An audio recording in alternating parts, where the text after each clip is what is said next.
अस्सलाम वालेकुम। मैं तुहाडा लकी भाई अपनी हिजाती चैनल तो तुहाडे नाल गल कर रहा अज दा जिहड़ा वाकया ना ये ना मेरे नाल झांग बाजार दे विच ना पेश आया। मैं ना मोटरसाइकिल ते जा रहा ते हैलमेट पाया है ते अपना समान वगैरह खरीदण वास्ते जा रहा ते रश बहुत ज़्यादा ना ते लैना दियां लैना लग गईयां जिद्दां मतलब कि ब्रेक करां ब्रेक आने लग गईयां ते काफ़ी रश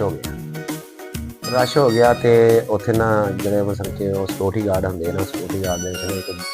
बजुर्ग टैप लंबी लंबी दाढ़ी हल्की हल्की सफैद अद्धी अद्धी ब्लैक इदां दी मतलब मुकम्मल ब्लैक नहीं सी बल्कि मुकम्मल सफैद नहीं सी ते नॉर्मल दी जानी कि ज़्यादा उम्र दे ते उन्हां कह रहे कि इधर दी हो जाओ तो इधर दी हो जाओ तो एम दी हो जाओ एम कर रहा तो मैं भी ना उठी अपनी लैन थन आ रहा तो मैनू कह रहा कि जरा इधर हो जा मैं इधर नूं होके लंघ थोड़ी उधर नूं होके लंघन दिया जो मैं लागू लंघिया ना तो पिछों ना बोलिया कहना लै टोपा सिर ते पाया हैलमेट पाया सी टोपा सिर ते पाया जवाब नहीं हालांकि कोई गल नहीं कोई बात नहीं उन्हें ना इन्नी गल जो की ना तो मैनू ना आवाज़ तो साफ सुन गई मैं उस जगह ना ब्रेक ला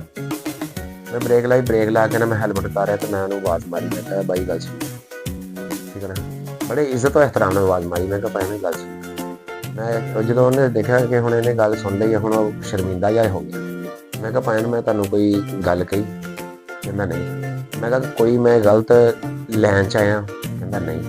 मैं कहा फिर तेरे अल्फाज मैनू नहीं समझ आए कि तू मैनू अल्फाज क्यों बोले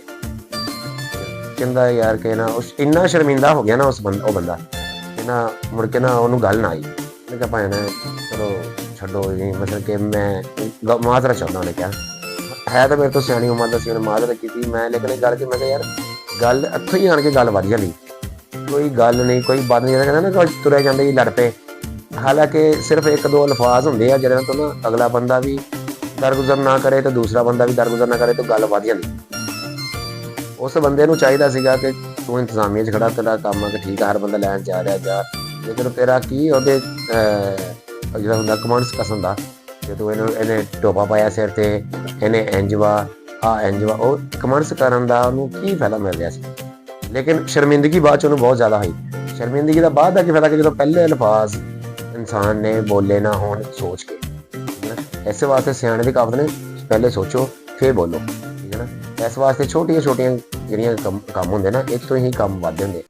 बाकी ਤੁਹਾਡੇ ਨਾਲ भी कभी कोई नवा वाकया आया होवे तो कमेंट्स जरूर दस्सिओ बाकी दुआएं याद रखियो बड़ी मेहरबानी अल्लाह हाफिज़।